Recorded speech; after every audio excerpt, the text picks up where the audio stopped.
Hello viewers, কি অবস্থা সবার, কেমন আছেন? আজকে আমি আপনাদের সাথে অ্যামেজিং একটা ভিডিও শেয়ার করতে যাচ্ছি। সেটা হচ্ছে লেবুর পিনিক। তো আমরা প্রথমে লেবুগুলো ভালো করে ধুয়ে নিচ্ছি। তারপর লেবুগুলোকে আমরা কাটার জন্য প্রস্তুত করে নিব। তো আমি একটি চাকুর সাহায্যে লেবুগুলোকে কুচি কুচি করে কাটছি।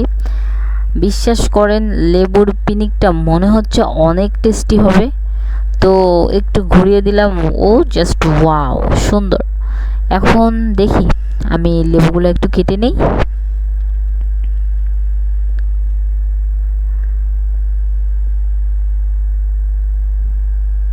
এরই মাঝে সবাই দাঁড় হয়ে আছে লেবুর পিনিক খাওয়ার জন্য। আমি খুব দ্রুত গতিতেই লেবুগুলো কেটে নিচ্ছিলাম, একদম স্লাইড করে, একদম চিকন চিকন করে কাটতেছিলাম। তো তারপর একটা লেবু কাটা প্রায় শেষ, তখন আরেকটা লেবুর অর্ধেক কেটে নিলাম। তারপর এগুলো তো বিচি ছিল, বিচি সহ তো খাওয়া যাবে না, তাই আমি বিচিগুলোকে ছাড়িয়ে নিচ্ছিলাম। প্রায় বিচি ছাড়ানো শেষ। তারপর আমি এগুলোকে সুন্দর করে সাজিয়ে নিচ্ছি, যেন আমাদের এই খাবারটা দেখতে অনেকটাই লোভনীয় হয়। তো প্রায় সাজানো শেষ।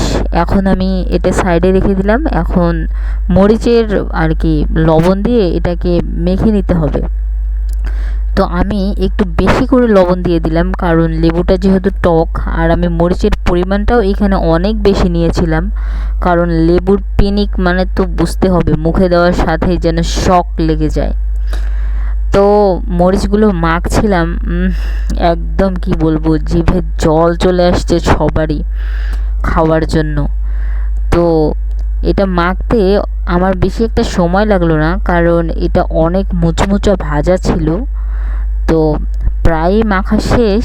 এখন আমি আর একটু ফিনিশ করে নিচ্ছি, যেন এটা ছালটা না থাকে। তো আমি মাখছি আর মাখছি। তারপর প্রায় মাখা শেষ হয়ে গেল আমার। এটা আমি এখন সাইডে রেখে দিলাম, আর লেবুগুলোকে নিয়ে আসলাম আমার সামনে। এবার ওদেরকে পিনিক করার পালা। তো আমি আগেই কিছুটা লবণ দিয়ে নিলাম, কারণ লেবুটা অনেক টক ছিল। আর সেই স্পাইসি মরিচ, চিলি ফ্লেক্স, কি বলবো, এর ঝাঁজটা এমন বের হইতেছিল, একদম আমেজিং একটা ঘ্রাণ।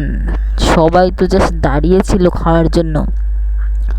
আর আমি এটার উপরে সুন্দর করে মরিচগুলো দিয়ে দিচ্ছিলাম, জানি এটা দেখতে আরও বেশি আকর্ষণীয় হয়।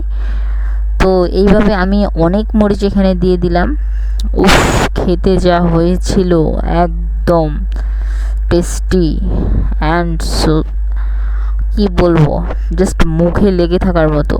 আপনারাও বাড়িতে ট্রাই করে দেখবেন। এই খাবারটা অনেক টেস্টি, কিন্তু ছালটা ছাড়িয়ে খাবেন।